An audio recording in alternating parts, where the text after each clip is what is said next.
Hi friends, welcome to our channel. ఇవాల్టి simple and tasty recipe వచ్చేసి ఒక మంచి గ్రేవీ కర్రీ. ఈ గ్రేవీ కర్రీని ఇలా చేసుకోండి ఫ్రెండ్స్, చాలా బాగుంటుంది. ఎలాంటి కూరగాయలు లేనప్పుడు మీకు నోటికి ఏవి తినాలనిపించింది ఇలా సింపుల్గా అయిపోయే గ్రేవీ కర్రీని రెడీ చేసుకోండి. చాలా బాగుంటుందండి. కేవలం ఉల్లిపాయలు ఉన్నట్లయితే ఎంతో రుచికరమైన టేస్టీ గ్రేవీ కర్రీని అయితే ఈజీగా రెడీ చేసుకోవచ్చు.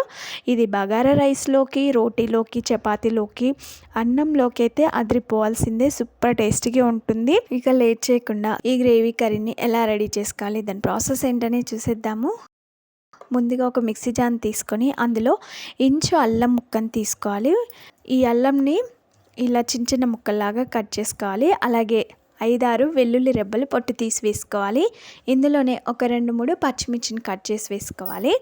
అలాగే కొన్ని జీడిపప్పు పలుకులను కూడా వేసుకోవాలి. ఒక 4-5 లవంగాలు, ఇంచు దాల్చిన చెక్క ముక్కలుగా కట్ చేసి వేసుకోవాలి.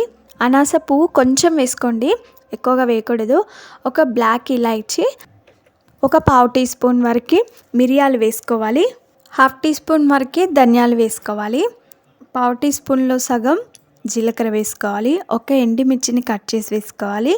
అలాగే కొంచెం కొత్తిమీరని శుభ్రంగా కడిగి వేసుకోవాలి. కాడలతో సహా వేసుకోండి. ఇందులోనే ఒక 1/2 టీ స్పూన్ వరకు కారం వేసుకోండి.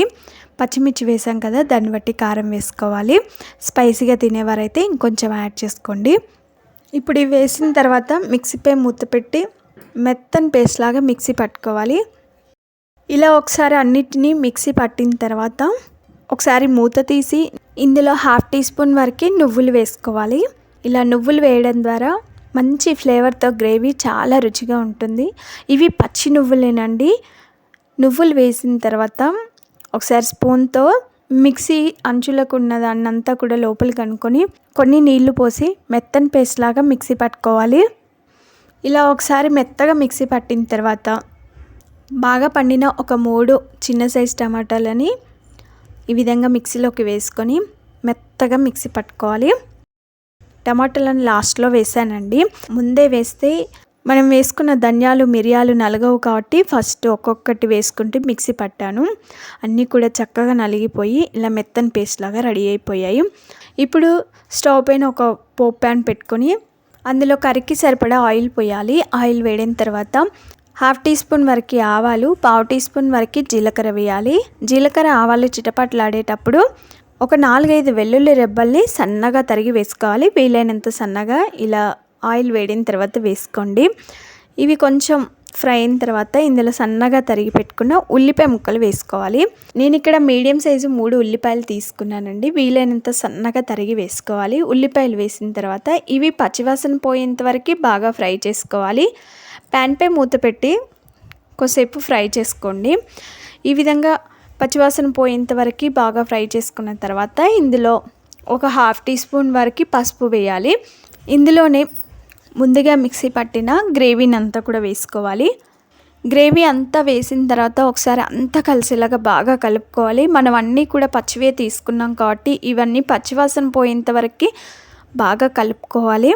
ప్యాన్పై మూత పెట్టి స్టవ్ని మీడియం ఫ్లేమ్లో పెట్టుకొని దీన్ని ఉడికించుకోవాలి.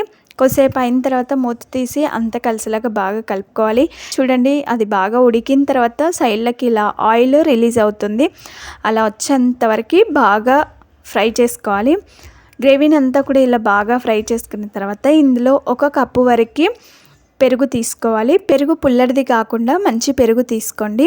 ఈ పెరుగుని ఉండలు లేకుండా బాగా చిలికి పెరుగును 1 కప్పు వరకు గ్రేవీలో వేసి ఒకసారి బాగా కలుపుకోవాలి.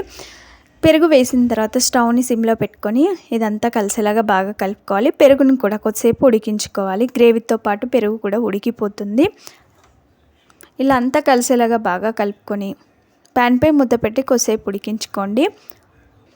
కొద్దిసేపు అయిన తర్వాత మూత తీసి ఒకసారి బాగా కలుపుకోవాలి. మధ్య మధ్యలో కలుపుకుంటూ ఉడికించుకోవడం ద్వారా అడుగు మాడకుండా ఉంటుంది. కొద్దిసేపు అయిన తర్వాత మూత తీసి ఇందులో గ్రేవీకి సరిపడా నీళ్లు పోయాలి.